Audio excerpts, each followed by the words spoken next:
पहला इंसिडेंट जो है वो है एक मेडिकल स्टूडेंट का, जो कि उन्होंने बताया कि वो शुरुआती दिनों में ना, अच्छा ये मैं बता दूं कि ये जो मेडिकल के जो स्टूडेंट है, ये हमारे कोलकाता के ही रहने वाले हैं। एंड उन्होंने बताया कि शुरू में जब उन्होंने मेडिकल की पढ़ाई शुरू करी और वो अपने कॉलेज में थे, तब फर्स्ट ईयर के वो स्टूडेंट थे। एंड वो, उनका कहना था कि ना वो गांव से आते थे। ओके, मतलब उनका जो घर था वो गाँव में था, और वो शहर में रह के, हमारे यहाँ कोलकाता में रह के जो पढ़ाई करते थे, तो वहाँ से आना-जाना जो है ना उनके लिए काफ़ी ज़्यादा डिफ़िकल्ट था। तो शुरुआती दिनों में उन्होंने क्या किया ना कि उनके ही एक रिलेटिव जो है वो रहते थे यहाँ कोलकाता में, तो उनके पास रह के वो पढ़ाई करते थे, कॉलेज आना-जाना करते थे। लेकिन फिर देखिए, जो भी हो अपने तो अपने होते हैं, क्या है ना। और रिलेटिव जो है ना उनके, उन्होंने कहा कि देखिए शुरू-शुरू में तो सब कुछ ठीक था, लेकिन धीरे-धीरे ये रिलेटिव जो मेरे थे, जिनके घर में मैं रहता था, उनकी आँखों में ना मैं खटकने लगा। ज़ाहिर-सी बात है कि मोस्टली ऐसा ही होता है कि अगर कोई हमारे घर कोई रिलेटिव आ जाए और वो ज़्यादा दिन रुक जाए, तो हमें भी थोड़ा-सा मतलब डिस्कम्फ़र्ट होने लगता है। कहीं न कहीं हमारा जो जो हम लोग घर पे रहते हैं, जो एक अपना जो एक पर्सनल ज़ोन होता है, एक कम्फ़र्ट ज़ोन होता है, वो कहीं न कहीं हैम्पर हो जाता है। कोई अगर दूसरा कोई अगर आके रहता है, भले वो चाहे कितना ही हमारा रिश्तेदार हो, हमारा कोई रिलेटिव है या जो भी हो। तो ये भी उनके साथ भी ऐसा ही कुछ था। तो उन्होंने बताया कि मुझे समझ में आता था कि मेरे रिलेटिव जो है ना, उनके घर में मैं रहता था, तो उनको कुछ ज़्यादा पसंद नहीं आता था। तो मैंने सोचा कि क्यों ना जो है हॉस्टल में रह के जो है पढ़ाई कर लिया जाए। हालाँकि फाइनेंशियली तो हम लोग उतने कैपेबल नहीं थे, लेकिन फिर भी मैंने अपने घरवालों से कहा कि मुझको जो हॉस्टल में रह के पढ़ाई करना है। तो घरवाले जो है वो मान गए। उन्होंने जो है जैसे-तैसे करके जो है मुझको हॉस्टल का जो है लिए जो है पैसे दिए, और मैंने भी जो है वो हॉस्टल में चला गया रहने के लिए। तो बस जाके रहने लगा, पढ़ाई करने लगा। तो उन्होंने बताया कि जिस हॉस्टल में मैं जाके पढ़ता था, हालाँकि हॉस्टल का नाम तो मैं नहीं बता सकता, लेकिन उन्होंने कहा कि ये यहीं कोलकाता में ही जो है वो, मतलब उनके जो कॉलेज था, उसके आस-पास ही जो है वो हॉस्टल था। ज़्यादा दूर नहीं था। तो उन्होंने कहा कि मैं जिस रूम में जाके रहता था, मतलब वो जिस रूम में रहते थे हॉस्टल में, उसी रूम में ना और 2-3 लोग और रहते थे, जो कि उनसे सीनियर थे, मतलब फाइनल ईयर के स्टूडेंट्स थे, और भी कुछ स्टूडेंट्स थे जो कि उनके साथ रहते थे। और ये जो थे ना, ये फर्स्ट ईयर के स्टूडेंट थे। तो इन्होंने कहा कि रात का वक़्त था, शुरू-शुरू में ऐसा था कि रात भर जाग के जो है पढ़ाई करनी होती है, और मेडिकल का पढ़ाई जो है ना वो काफ़ी ज़्यादा मेहनत वाली होती है। हालाँकि सभी पढ़ाई जो मेहनत की होती है, लेकिन मेडिकल की जो पढ़ाई होती है वो काफ़ी ज़्यादा मेहनती, मतलब जो मेहनत करना पड़ता है। तो उन्होंने कहा कि रात भर जाग के जो हम लोग पढ़ाई करते थे, और सिर्फ मैं ही नहीं बल्कि हमारे मतलब रूम में जितने भी फाइनल ईयर के स्टूडेंट वग़ैरह रहते थे या मैं रहता था, हम सारे जो है रात को जग के पढ़ाई करते थे। तब ऐसा होता था ना कि जहाँ पे जिस हॉस्टल में रहते थे, मतलब उनके रूम के बाहर ना एक लंबा सा कॉरिडोर है, और काफ़ी लंबा कॉरिडोर है, और पास-पास में जो है ना सारे जो है, मतलब उनके आस-पास जो है सारे रूम्स वगैरह है, और एक बहुत बड़ा सा फ्लोर है। तो ज़ाहिर-सी बात है, जो कॉरिडोर है वो भी काफ़ी ज़्यादा लंबा होगा। और वो कहते थे ना, उन्होंने कहा कि रात का वक़्त है, करीब 2 बजे, ढाई बजे ऐसा वक़्त हो रहा है, और उन्होंने ना अचानक से ये आवाज़ सुना ना कि जैसे कि कोई कॉरिडोर में ना टहल रहा हो। और सिर्फ़ टहल ही नहीं रहा, मतलब कोई भारी सा अगर कोई डंडा लेके, अगर कोई अगर मतलब जैसे बुज़ुर्ग होते हैं, एक लकड़ी या डंडा वग़ैरह लेके जो है चलते हैं, मतलब जिसके, तो उन्होंने कहा कि ना मुझको ना शुरू-शुरू में ना वैसी आवाज़ें आती थी कि कोई जो है ना कॉरिडोर में रात को चल रहा है। अब हॉस्टल जो है वो बॉयज़ हॉस्टल है, वहाँ पे किसी औरत का आना या लड़की का आना तो मतलब पॉसिबल ही नहीं है। लेकिन उन्होंने कहा कि मुझको ऐसा फ़ील होता था ना कि कोई बुज़ुर्ग औरत है, जो कि एक डंडे के सहारे या एक लाठी के सहारे जो है ना वो चल रही है, और साथ ही साथ वो खाँस भी रही है।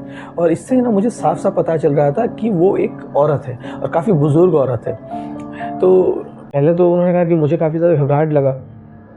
मैं तो मतलब बार-बार दरवाज़े की तरफ देखने लगा कि कौन है ये औरत, और हमारे ही रूम के बाहर क्यों ऐसे टहल रही है, खाँस रही है।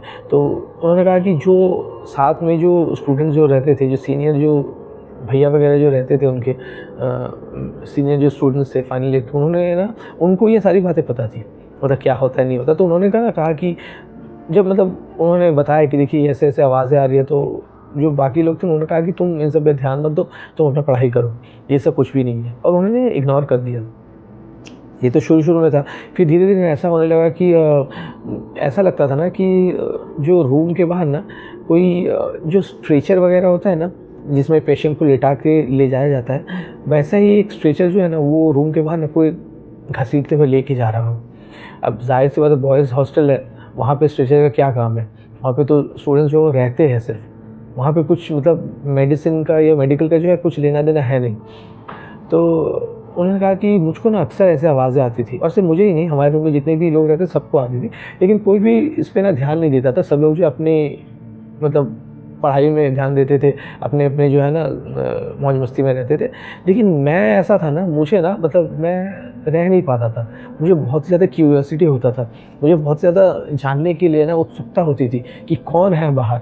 तो एक बार ऐसा हुआ ना कि लेकिन फिर उन्होंने कहा कि लेकिन मुझे कोई मौका मिला नहीं, क्योंकि जो सीनियर जो भैया जो होते थे हमारे रूम में, वो हमेशा डाँटते थे, कहते थे कि तुम इन सब पे ध्यान मत दो, पढ़ाई करो अपना।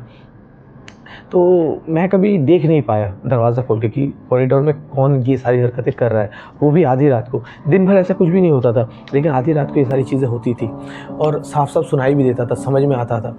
तो उन्होंने कहा ना कि मुझे कभी मौका तो नहीं मिला, लेकिन फिर एक बार ऐसा हुआ ना कि जो फाइनल ईयर के जो स्टूडेंट्स थे, वो जो है ना किसी काम से जो ना अपने-अपने घर गए हुए थे, और मैं जो है ना उस रूम में जो है, हमारे रूम में मैं अकेला था।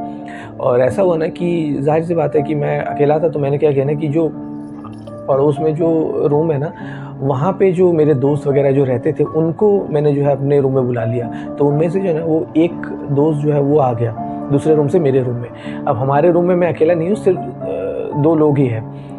तो ज़ाहिर-सी बात है, दिन भर तो सब कुछ ठीक है, फिर रात को जो है ना दोनों ही बैठ के जो है पढ़ाई कर रहे थे। तो उन्होंने कहा कि मैं और मेरा जो दोस्त है, हम दोनों बैठ के पढ़ाई कर रहे थे, और अचानक से ना ऐसा आवाज़ आया कि कोई स्ट्रेचर जो है ना लेकर ना हमारे रूम के सामने से जा रहा हो, घसीटते हुए, और साफ-साफ सुनाई भी दे रहा था। तो मैंने ना अपने दोस्त से कहा कि तुम्हें भी सुनाई दे रहा है क्या? तो उसने कहा कि हाँ, मुझे भी सुनाई दे रहा है। तो मैंने ना झट से गया, उन्होंने मुझसे कहा कि मैं झट से गया और जाके ना दरवाज़ा को जो है ना खोल दिया। मतलब हमारे रूम का जो दरवाज़ा था, मैंने उसको खोल दिया और मैं बाहर देखने लगा कि कौन है। तो उन्होंने देखा ना कि कॉरिडोर के बाहर कोई भी नहीं है, मतलब काफ़ी लंबा कॉरिडोर है। उन्होंने कहा कि कॉरिडोर के बाहर कोई भी नहीं है, बिल्कुल सुनसान। लेकिन वो जो स्ट्रेचर है ना, वो कॉरिडोर के बाहर जो है रखा हुआ है, मतलब हमारे रूम के बाहर ही जो है ना रखा हुआ है। और उन्होंने कहा कि मुझे समझ में नहीं आया कि मतलब क्या हुआ? कौन यहाँ पे ये कॉरिडोर, मतलब ये स्ट्रेचर जो है ना कॉरिडोर पे कौन रख कर गया? तो उन्होंने ना इधर-उधर देखा, और कुछ देर के बाद ना उन्होंने क्या किया कि दरवाज़ा बंद कर दिया अपने रूम का। वो अंदर आके बैठ गए। फिर कुछ देर के बाद ना ऐसा उनको सुनाई दिया कि कोई बुज़ुर्ग औरत जो है ना वो खाँस रही है। तो वो मतलब काफ़ी ज़्यादा एक्साइटेड भी थे, डरे हुए भी थे, और देखने के लिए कि कौन है ना, वो दोबारा जाके उन्होंने क्या किया ना कि दोबारा जाके जो है वो दरवाज़ा खोल दिया अपने रूम का। अब बाहर जैसे उन्होंने झाँका ना, तो उन्होंने देखा कि जो स्ट्रेचर थोड़ी सी दूर पे रखा हुआ था, वो ना अपने आप मतलब घसीटता हुआ अपने आप जो है ना वो स्ट्रेचर जो है वो अपने आप जो है ना उनके दरवाजे के सामने आके रुका। और ये जैसे उन्होंने देखा ना, उन्होंने कहा कि मैं इतना ज़्यादा डर गया, मैंने जैसे ये देखा, मैंने झट से जो है वो अपना रूम के जो दरवाज़ा है उसको मैंने बंद कर दिया। और उसके बाद जो है ना रात भर हम लोग सो नहीं पाए, ना ही हम लोग पढ़ाई कर पाए। हम दोनों ही दोस्त जो थे वो रूम के अंदर बंद थे। जैसे सुबह हुई, हम लोग जो है रूम से बाहर आए, दूसरों को हमने बताया, और बहुत से लोगों ने हमसे यही कहा कि देखो, रात को जो है ना ऐसे रूम का दरवाज़ा मत खोला करना, रात को जो है अपने पढ़ाई करना या तो सो जाना, और इन सब आवाज़ों पर, इन सब चीज़ों पे ना ध्यान कभी मत देना, क्योंकि यहाँ पे ऐसे बहुत सारी चीज़ें जो होती रहती है, हम सब लोगों को पता है, हम लोग जो है ना रिस्पॉन्ड नहीं करते। तो ये जो था, ये इनके ज़िंदगी का एक एक्सपीरियंस था, इन्होंने हमारे साथ शेयर किया। वो मुझे किसी ने बताया था, मैंने आप लोगों के साथ शेयर करा। आप लोगों को कैसा लगा कमेंट में मुझे ज़रूर बताइएगा, और साथ ही साथ अगर आप लोग अपनी कोई इंसिडेंट, अपनी कोई आप बीती हमारे साथ शेयर करना चाहते हो तो ज़रूर से बताएं हमें। इस वीडियो के डिस्क्रिप्शन पे जो है मैं तो हमारे जो सोशल मीडिया का जो हैंडल वगैरह है वो उसका लिंक मैं दे दूँगा, आप लोग चाहे तो हमसे जुड़ सकते हैं। आप लोग अपनी कहानी मुझे बताइए, मैं दूसरों तक पहुँचाऊँगा। So thank you so much.